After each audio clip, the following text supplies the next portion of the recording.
Hi, welcome to our channel ప్రకృతి జాదవ్. ఈరోజు చిన్న పిల్లలకు ఇంట్లో ఉగ్గు ఎలా ప్రిపేర్ చేసుకోవాలో నేను చూపిస్తానండి. బయట తీసుకొచ్చే సెర్లాక్స్ పెట్టడం వల్ల పిల్లలు హెల్తీగా అయితే ఉండరు, ఎందుకంటే అందులో షుగర్ లెవెల్స్ ఎక్కువగా ఉంటాయి. ఇలా ఇంట్లోనే ప్రిపేర్ చేసుకొని పెట్టుకుంటే పిల్లలు చాలా హెల్తీగా ఉంటారండి. నేనైతే మా బాబుకి ఇదే పెడతాను. మా బాబుకి ప్రజెంట్ 8 months నడుస్తున్నాయి. మీరైతే ఇంట్లో ఎలా ప్రిపేర్ చేసుకోవాలో నేనైతే చూపిస్తాను. వీడియోని అయితే స్కిప్ చేయకుండా చూడండి. స్కిప్ చేస్తే మీకు అర్థం కాదు. 1 glass రైస్ తీసుకున్నాను పెద్ద గ్లాస్తోని. 4 tablespoon కందిపప్పు, పెసరపప్పు, మినప్పప్పు, మైసూర్పప్పు, వాము, జీలకర్ర 1/2 tablespoon తీసుకోండి, టేబుల్ స్పూన్ తీసుకోవద్దు. తీసుకున్న తర్వాత మనము పిల్లలకు ఎక్కువ తీసుకుంటే ఘాటు ఉంటుంది కదా, డైజెషన్కి మంచిగా పనిచేస్తుందండి. ఇలా ఒక గిన్నె తీసుకొని అందులో పప్పు బియ్యం అన్నీ పోసుకొని నీట్గా ఒక 3-4 times మంచిగా అయితే వాష్ చేసుకోండి. బియ్యంను పప్పులన్నీ కలిపి వాష్ చేసుకున్న తర్వాత వీటిని అయితే మంచిగా ఎండలో ఆరనివ్వండి. మా పాప అయితే ఏంటా అని చూస్తుంది.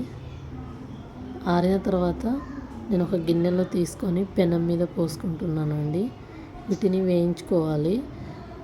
మంచి ఫ్లేవర్ వచ్చే వరకు వేయించుకోవాలండి. మంచి స్మెల్ వస్తుంది, మీకు అర్థమైపోతుంది. బట్ ఇది సిమ్లోనే పెట్టి వేయించుకోవాలి, హై ఫ్లేమ్లో పెట్టొద్దు, మాడిపోతాయి. వాము జీలకర్ర లాస్ట్లో యాడ్ చేసుకోండి, ఎందుకంటే ముందే యాడ్ చేసుకుంటే అవి మాడిపోయినట్టు అవుతాయి.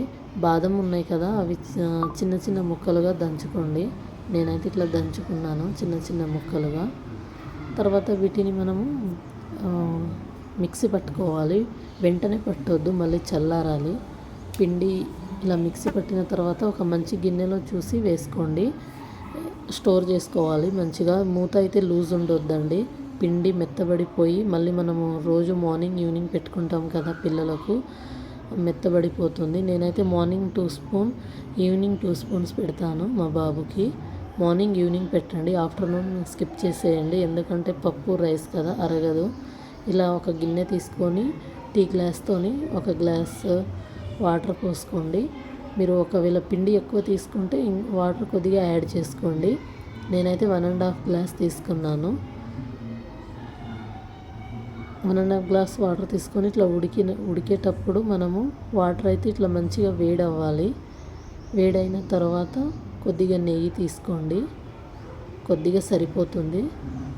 మన చేతికి 2 వేళ్ళ మధ్యలో మనము సాల్ట్ పట్టుకుంటే ఎంత వస్తుందో అంతే తీసుకోండి, హెవీగా ఉండొద్దు. జస్ట్ పిల్లలకు టేస్ట్ కోసము, మరీ చప్పగా ఉంటే తినరు కదా.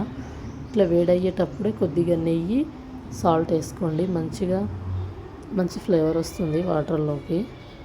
మనం పిండి కూడా ముందే ఒక గిన్నెలో 2 tablespoon పిండి తీసుకొని వాటర్ పోసుకొని కలుపుకోవాలి, ఉండలు లేకుండా.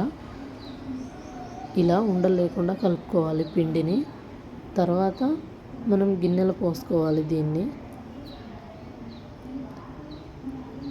పోసుకున్న తర్వాత మనం వెంటనే తిప్పుతూ ఉండాలండి. గ్యాస్ అయితే సిమ్లోనే పెట్టి ఉడికించుకోండి, హై ఫ్లేమ్లో కానీ మీడియంలో కానీ ఉండొద్దు. వాటర్ తక్కువ ఉంటాయి కాబట్టి తొందరగా కింద మాడిపోతుంది, మళ్ళీ ఉడకదు. 2 minutes సరిపోతుందండి ఉడకడానికి, అంతకంటే ఎక్కువ టైం అయితే ఏం తీసుకోదు. ఇలా అయిపోయే వరకు తిప్పుతూనే ఉండాలి.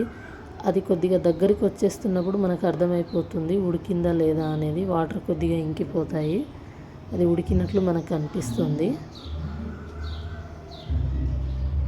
ఇలా ఉడుకుతున్నప్పుడు మళ్ళీ మనం స్పూన్ వేసి తిప్పుతూనే ఉండాలి, లేకుంటే మళ్ళీ ఉండలు గట్టిపోతుంది. ఇట్లా అయిపోయాక ఇట్లా దగ్గరికి వచ్చేసింది. ఇట్లా అయిపోయాక నేనైతే మా బాబుకి తినిపించడానికి ఇట్లా గిన్నెలో తీసుకున్నానండి. వాడికి చాలా ఆకలి అవుతున్నట్టుంది, చికాకు చేస్తున్నాడు. టైం అయిపోతుందండి. ఈ వీడియో కనుక మీకు నచ్చినట్లయితే like, share, subscribe my channel. Thank you.